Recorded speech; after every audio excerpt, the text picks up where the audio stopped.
Well, greetings and salutations, everybody. Welcome to my YouTube channel. My name is John Campea, and this is a companion video. Now, every day on the John Campea Show in the mornings, and then in the afternoons on Open Mic, we take some live questions from you guys, the viewers.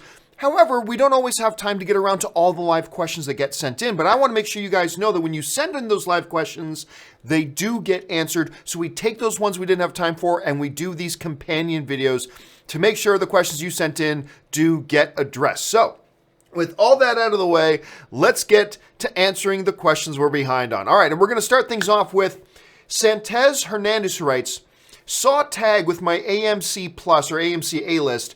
A good movie, made me smile. Yeah, we've been talking a lot about Tag. Here's what's interesting.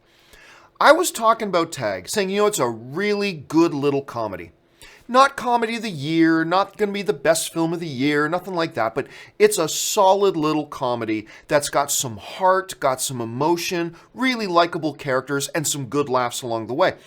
And not a lot of people are going to go see it, but what's been really funny is that ever since AMC launched their A-list thing, I have gotten lots of messages from people like you, Santez, saying, hey, got my AMC A-list, and I used it to go see Tag. And everybody's talking about how they went to go see Tag. I don't know that any movie has benefited as much from AMC A-list as this movie Tag has. But if you haven't had a chance to see it, I do recommend it. It is a real quality little comedy. Again, not a movie you're going to be talking about years from now, but it's a really good little movie to sit down and watch. I think you're going to enjoy it. And like I said, unlike a lot of comedies, it's got some real heart to it as well. So you might want to check that out.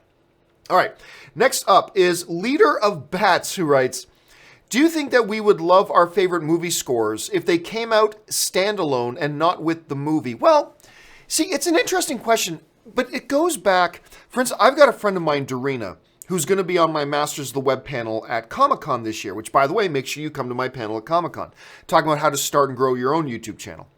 Anyway, she is a soundtrack junkie, like a score junkie. She loves scores to movies. Absolutely loves the scores. And she knows more about movie scores than anybody else I know. So for somebody like her, the answer to that question is yes. For somebody like me, I don't know, because here's the thing. A score in a movie is supposed to be specifically genetically designed to accentuate and work with the scene that it's playing with. Divorce that from the scene, is it really something to listen to? It really depends, because it's designed to work in tandem with the scene. It's designed to work in cooperation with the visuals in the story and the movie itself. That's what it's designed to be. It's not designed, a lot of musical scores, the best musical scores, are not designed to be hit songs on the top 40. You know what I mean? So a lot of the score, like for instance, we play, Anne is our dungeon master. My wife Anne is the dungeon master of our Dungeons and Dragons game that we have going, right? So we have Dungeon Dragons, but she has a full playlist of music that plays along with our game, right? And one of the pieces of music she plays is the Uruk-hai theme from Lord of the Rings.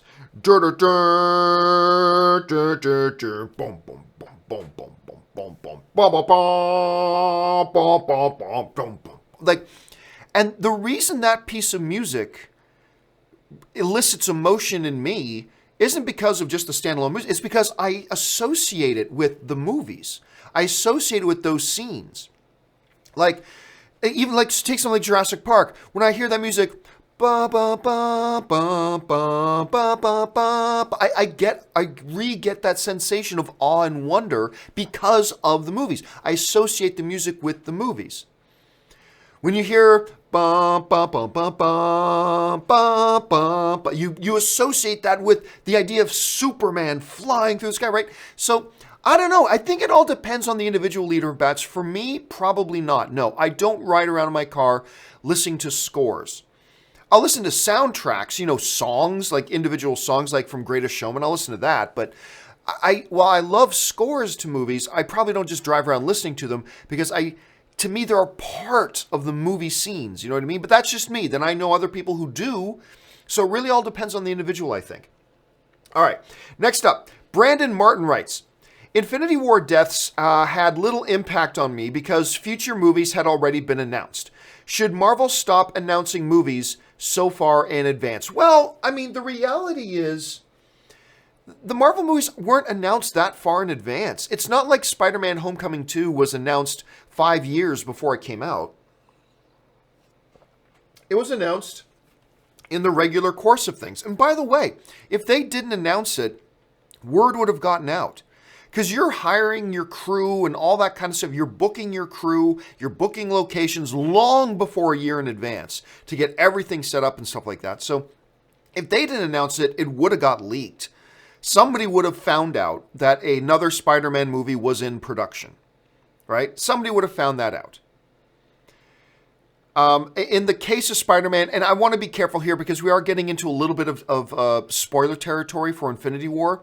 So if you have not seen Infinity War and you don't already know about what happens, which I can't imagine there's a lot left of you that do, but you might want to tune out here for about the next 60 seconds, okay? So you've been warned. But like Spider-Man being one of the deaths, right? Well, what's Marvel going to do? They just signed that deal with Sony, so they could be allowed to use Spider-Man in the MCU. Everybody would have known, even if they hadn't already announced Homecoming 2, everybody knows they weren't going to kill off Spider-Man. Like, everybody knows Spider-Man's coming back. Like, they didn't just bring him into the MCU just to brush him out that fast. Like, everybody knows that. So, really, there's not a lot of options here. And really, the only two movies that we know about, that we truly 100% know about, are Guardians of the Galaxy 3 and Spider-Man Homecoming. And they're all going to be shooting with it. Like, Spider-Man Homecoming 2 is already shooting, so there's no way you could have kept that under wraps, right? So, yeah. For me, the death scenes in Infinity War were, hindered by the fact that we know all these other things are coming. But, for a lot of people, it didn't affect them. I was in those movie theaters. You were in those movie theaters. When the death started happening, you heard a lot of reactions from people. Like, I heard people screaming. Like when a certain character started to die. I know, just in case you've come back, I'm not going to give any specifics away. But, when a certain character starts to die, people were screaming in my theater. And, so it did affect some of us, or it took away some of the emotional impact for some of us. But it didn't for a lot of other people. And honestly, there was really no other option. Like, Marvel doesn't have any other option. You can't just not announce new movies that are coming out, because if you don't take control of the narrative and you announce it, it's going to leak. And the Hollywood Reporter is going to announce it, or Variety's going to announce it, or The Wrap is going to announce it, or Coming Soon is going to announce it, or Cinema Blend's going to announce it, or Slash Film's going to announce it. It's going to come out, so you might as well be in control of the narrative and just announce it. Because there's no way you can get 1,000 people revved up to be involved in a motion picture and not expect it to get leaked out. Right? So, yeah, it's a little bit of a catch-22. It is a little bit of a catch-22. All right. Edgar Magana writes, thoughts on Only the Brave from 2017 with Josh Brolin. Great movie. Shows that director Joseph Kosinski can actually do well with a character-driven story. I liked it. I did like Only the Brave. It's that, for those of you who don't know about it, it kind of came and went very quietly. It's based on a true story about these firefighters who fight wildfires. Not the type of firefighter. I mean, I guess they do fight fires in buildings too, but they specialized in forest and wilderness fires. And it's got Josh Brolin. It's got Taylor Kitsch, Miles Teller. Why am I drawing a blank on his name? He was Warmonger in Jeff Bridges. It's got a terrific cast, and it's a nice little movie. I honestly, I didn't think it was a great movie, but I thought it was a nice little movie. Actually, if you look back, I did a review on it, so you can find the review on my YouTube channel. I thought it was a nice little movie. I really did. Now, Joseph Kosinski, he also directed films, a couple of films that I'm not all that big on. He directed Tron, not the old original one, but the one that came out a number of years ago. I didn't love that Tron movie, to be honest. Then he directed that Tom Cruise movie, Oblivion, which I also honestly didn't like that much. And now his name's in the news again because he's directing another Tom Cruise movie, Top Gun 2.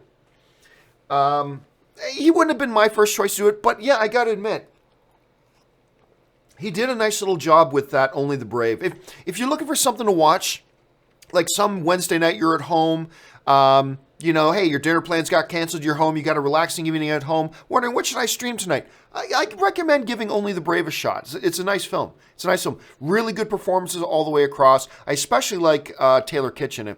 Miles Teller is awesome in it. Miles Teller is great in that movie. He really is. And I thought he was miscast. And I still think he was miscast, but oh my God. That just shows you what a talent Miles Teller really is. He was miscast in that movie, and yet he still stepped up and gave a hell of a performance in it. Josh Brolin's really good in it. Jeff Bridges. Anyway, just go check it out. I think you're gonna like it. Okay. Derek Woodron writes, "Won't You Be My Neighbor movie?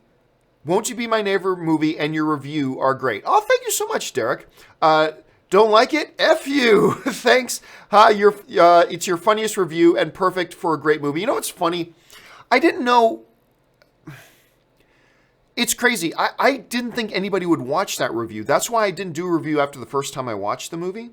But I went and watched it again, and I was just so moved. I was like, that's it. I got to talk about this movie. And normally I won't do reviews on movies that I don't think anybody's going to watch, because who's going to watch my review? Like, nobody. So I honestly thought my Won't You Be My Neighbor review would get 5, 6, 7, 800 views. As of right now, it's got like over 30,000 views, which is crazy. So clearly people are hungry for some Mr. Rogers, right? Anyway, I struggled a little bit with how to do the review, and I thought, you know what? Screw it. I'm just going to say exactly what I felt watching the movie. Because watching Won't You Be My Neighbor is a pure emotional experience. And so I just made the decision. I knew it was going to turn some people off, and that's okay. No matter what you say, you're going to turn some people off. So I knew it was going to turn some people off, and I decided, all right, I'm fine with that. It's going to turn some people off. But I just decided, you know what? I'm just going to pour it out. I'm going to just say exactly what I felt watching that movie, and I did it the way I did it. Some people don't appreciate that. I accept that. Some people do, and that's great. But I decided, you know what? I'm not going to do this movie justice unless I just exactly say what I was feeling watching it. And so I decided to do it that way. So anyway, I'm glad you appreciated it, Derek. I really do. Thanks for mentioning it. Sid Vicious writes, "If you are a master at filmmaking, would you be a master at making Pulp Fiction kind of dark movies or Forrest Gump kind of smooth, optimistic movies?" Well, first of all, I'll never be a master filmmaker. So let's just get that out of the way. I have tried my hand at filmmaking. I had a lot of fun at my filmmaking. I am very proud of my filmmaking, but a master filmmaker I am not, nor will I ever be. And I'm very comfortable with that. But I had a lot of fun. I think if I were ever to be a master filmmaker, it would probably be more the smooth, optimistic movies. That's just kind of the way I lean. I have a deep, deep appreciation for the Pulp Fiction, noir, darker kind of films as well, but I just know that my storytelling sensibilities don't go that way. My storytelling sensibilities go smoother, optimistic kind of way. So if I were to ever become, by some miracle, some master filmmaker, that would be the type of master filmmaker I would be. Were some genie to come out of a lamp and grant me a wish. That's what would probably happen. All right. Next one comes to us from Begina, who writes, Begina writes, harder episode to watch, Red Wedding or Scott's Tots? No question, Scott's Tots. Red Wedding is shocking. And that's, of course, the infamous episode of Game of Thrones. One of the most shocking episodes of television of all time. You can argue whether it is the most shocking, but there's no debating. It is absolutely one of the most shocking episodes of television ever. It's crazy. However, which one is harder to watch? Scott's Tots. For those of you who do not know what Scott's Tots is, it is, first of all, the entire series of The Office, and it's an episode of The Office, by the North American version of The Office, with Steve Carell. The brilliance of The Office, when The Office is at its best, is when it's really hard to watch, because it's so uncomfortable. Like, half the time I'm watching The Office, I'm doing this, oh my God, I can't watch. Like, they make it so uncomfortable, so socially awkward, so uncomfortable to watch. And that's when it's at its best. And no episode epitomizes that better. No episode just tears my guts out to watch more than Scott's Tots. For those of you who don't know anything about that episode, or those of you who did watch The Office but don't recognize the name, Scott's Tots is an episode about how Michael Scott, played, of course, by Steve Carell, years ago went to an elementary school and was so carried away with visiting the school, he said, "You know what? I'm going to pay for all your college tuition.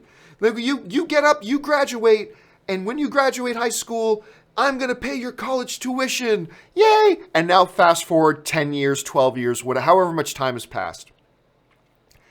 And he gets this note inviting him to this high school graduation because it's the Scott's Tots. They got this nickname, the Scott's Tots, because Michael Scott has promised them if they stay in school and work hard when they graduate high school, he's going to pay their way through college. And he's forgotten all about it.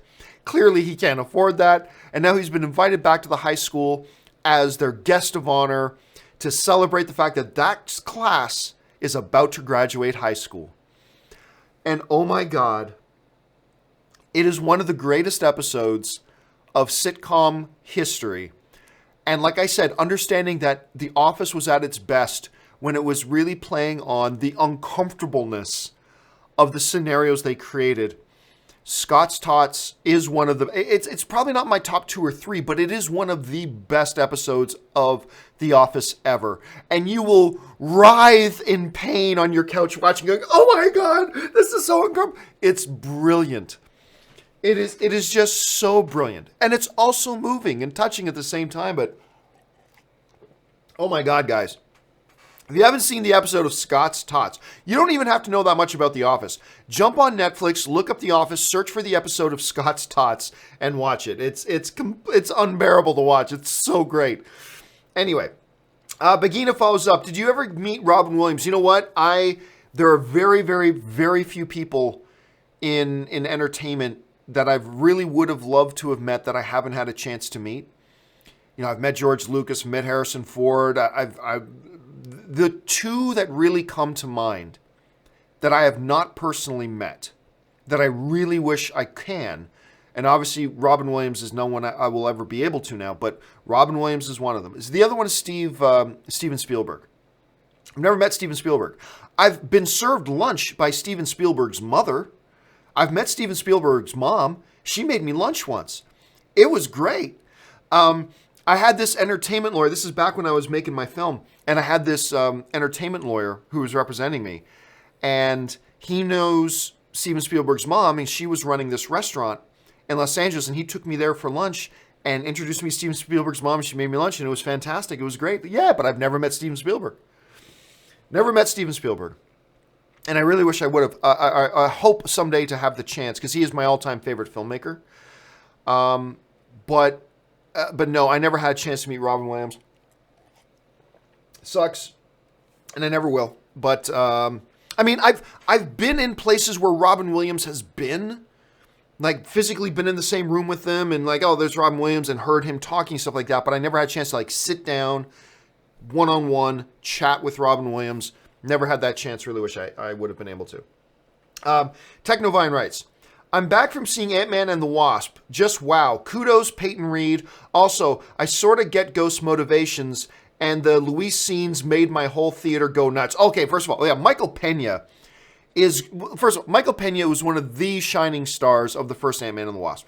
Or the first AntMan. Now in AntMan and the Wasp, he's equally as brilliant. He's fantastic. I love Michael Pena in this role. He just brings a joy and an energy to the screen and a charisma to the screen as this character that just elevates the entire film. He's so good in it. I understood Ghost's motivations as well. But, you know, Ghost is not a key important figure to the movie. Ghost is simply there as an antagonist to help further along the hero's journey and the hero's story. The villain in Ant-Man and the Wasp is not an important character. And that's fine. That's a traditional Marvel formula, to not really use the villain in a big way, but rather just use the villain to propel the hero's story. And that works for them. It works great. And it works great in Ant-Man and the Wasp. But yeah, I understood Ghost's motivations. I thought the Ghost character was well set up. Just not a super important character in the movie. At least that's the way I saw it, you know. Let's see. Ali Hussein writes, By the way, do you have any information on when Lucifer Season 4 is going to start shooting? P.S. Thank you for answering my email about Spider-Man. Well, I don't know. I honestly have no idea about when Netflix is going to start shooting Lucifer Season 4. I'm just so thrilled that Netflix picked them up. Like, there was talk that Amazon was going to pick up Lucifer Season 4. And when I heard Amazon was looking at picking it up, I knew other people would be looking at it too. I knew that if Amazon was looking at it, I knew whether it would be a Crackle or a TBS or an NBC or a Netflix or a Hulu, I knew other people would look at it too. And I would have been completely thrilled had Amazon picked up Lucifer. I'm just super glad that somebody picked it up. But with Netflix picking up Lucifer, I think it opens some possibilities. Like, look, Lucifer, for those of you who watch Lucifer is a little bit risque, right? Because he's a total hedonist, right? He has orgies and blah, blah, blah, but it's always done on network television, so you can't really... The amount of innuendo they got away with on network television with Lucifer was crazy. Like, crazy how much innuendo they got away with on that show. But moving it to Netflix, I am curious if they will keep the show PG-13 or if they might be willing to push the boundaries a little bit with Lucifer. I'm perfectly happy either way. I'm perfectly happy if they keep it just the way it is. I'm perfectly happy if they take advantage of its status now being on Netflix to push the boundaries a little bit. I'm perfectly happy either way. I'm just glad the damn show's coming back. But unfortunately right now, I have no information and no word on when they might spin things up and get the season going again. I just don't know yet. I'll let you know as soon as I hear. You guys will probably hear it before I do, but yeah, no idea. For all I know, they're shooting it already. I don't think they are, but I mean, it would be great if they were. All right. Jay Pinkston writes, I've replaced four framed family photos at home with pictures of Kevin Feige. Mom still hasn't noticed. This is my greatest achievement. Well, you know, a lot of us owe a lot to Kevin Feige. What he has done for the comic book movie genre, it can't be overstated. It simply cannot be overstated. What Kevin Feige has done, not just for the MCU, but for the comic book movie genre. And yeah, I mean, I'm not replacing any of my family photos with Kevin Feige pictures, mind you, but a huge debt of gratitude is owed by all of us to him. Do let me know when your mom finally catches on and what her reaction is when she finally finds out what you've done. JCL Productions writes, hey, John, have you seen The Purge yet? Review. Nope, haven't seen The Purge. Don't plan on seeing it. I've talked about this before already. I really liked the second Purge. The second Purge movie I thought was quite good. So when the third one was coming out, I was very excited about watching it. And I went to go see it, and I thought it was terrible. And it completely killed any enthusiasm I had for watching it. So when the newest Purge was coming out, and just let me look up, hold on a second. The first Purge, Rotten Tomatoes. Okay, I'm just see what the reviews are right now. I've had a few people on the show write to me and say that they didn't like it. Yeah, you know, it doesn't have a horrible critic rating right now. It's got 52%. Which means, you know, about half the critics thought it was okay. But I'll be honest with you, I thought the trailers looked bad. All my enthusiasm for the franchise died with Purge 3. And so I just didn't. And one of the benefits of working for myself is I don't have to force myself to watch movies I really have no interest in. That's one of the benefits of working for myself, is I don't have to force myself to watch movies I don't have any interest in. So I opted not to force myself to watch it. And so, no, I didn't see it yet. I'll probably watch it at some point, but no, I'm probably not going to do a review for it. Let's see. Peyton Williams writes, if a critically acclaimed and widely beloved Superman movie came out, what is its box office potential? 1 billion, 2 billion, Avatar levels? Well, certainly not 2 billion, certainly not Avatar levels. But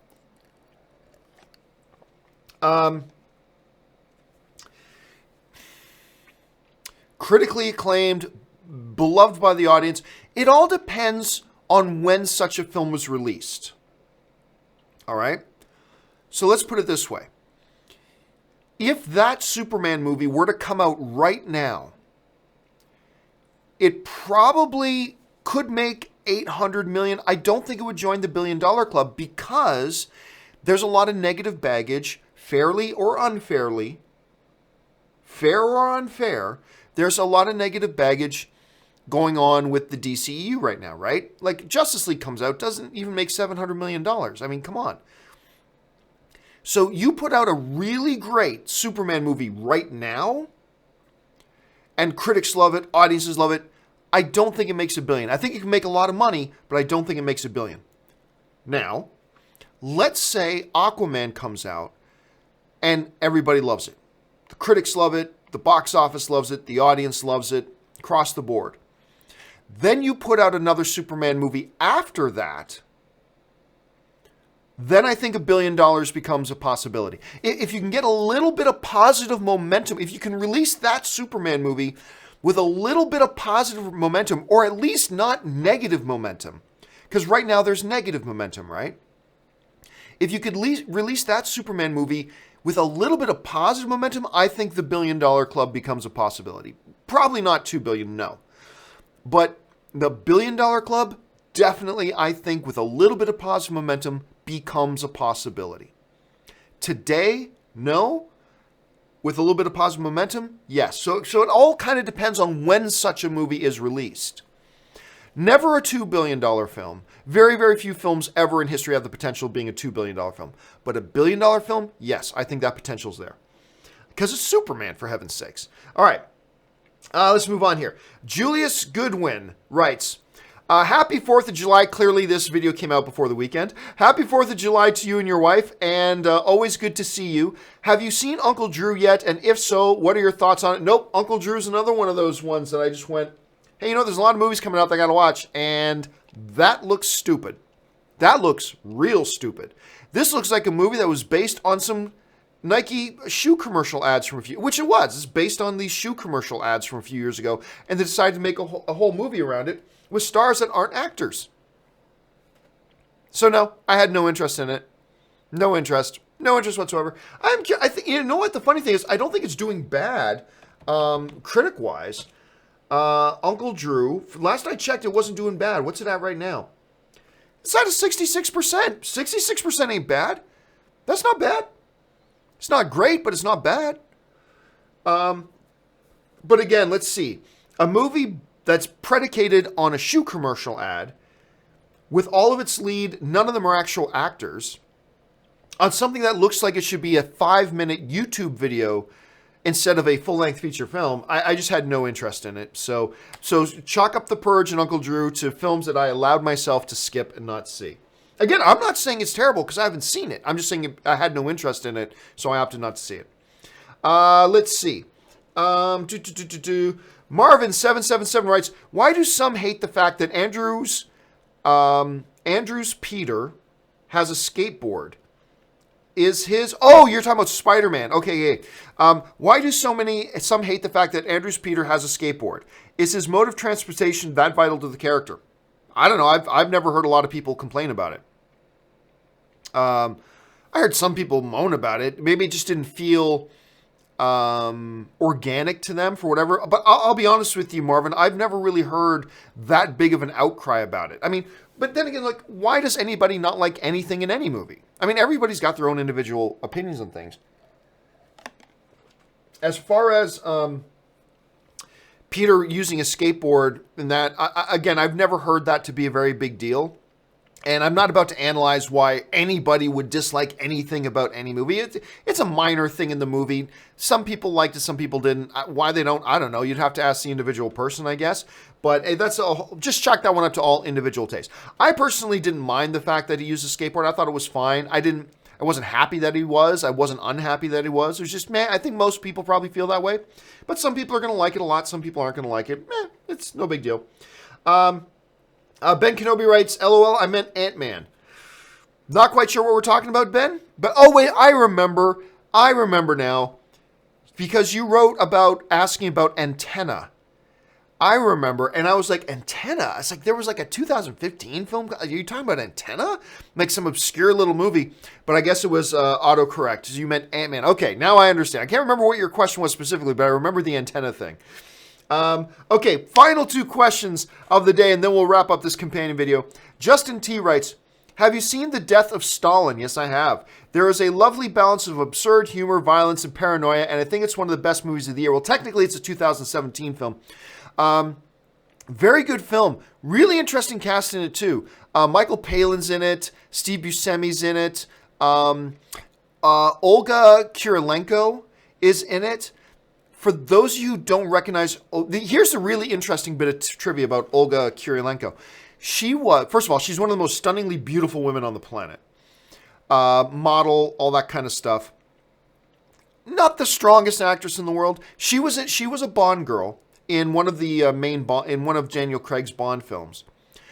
But here's the interesting bit of trivia for you. She was also like the female lead in Hitman, in the movie Hitman. Anyway, her almost claim to fame was she was one of the 3 finalists to get the Wonder Woman role.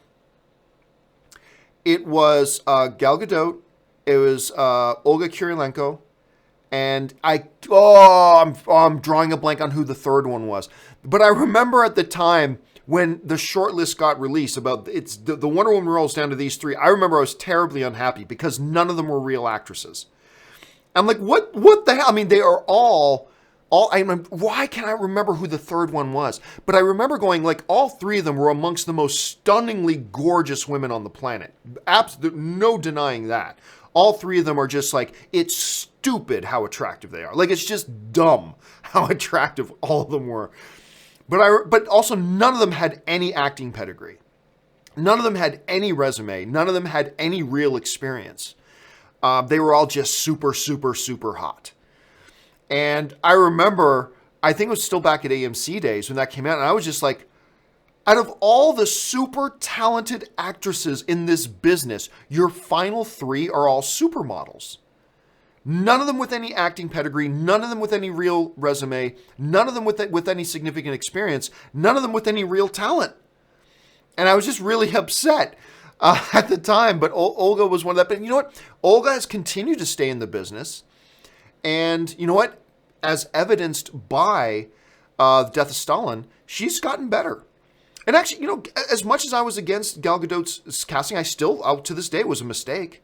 But she has gotten better, you know, over time. She's still not a good actress. I don't know that Olga is either, but they're both getting better. And they're both on their way to becoming good actresses, I think. But it's killing me that I can't remember who that third one was. Anyway, interesting little bit of trivia there surrounding Death of Stalin. Anyway, final question of the day comes to us from Miles Foreman, who writes, now that we know Star Wars fans help drive Ahmed Best to near suicide, how do we handle toxic fans? The term seems like a cop-out, although the problem does exist. Oh, the problem exists. I mean, look, there is a difference. This is what denotes the difference between... Some people mistakenly think anybody who hates Marvel or anybody who hates DC or anybody who hates a Star Wars movie or whatever, that's a toxic fan. That is not what a toxic fan is. There are a good amount of people out there who really don't like, say, for instance, Last Jedi. That does not make them a toxic fan.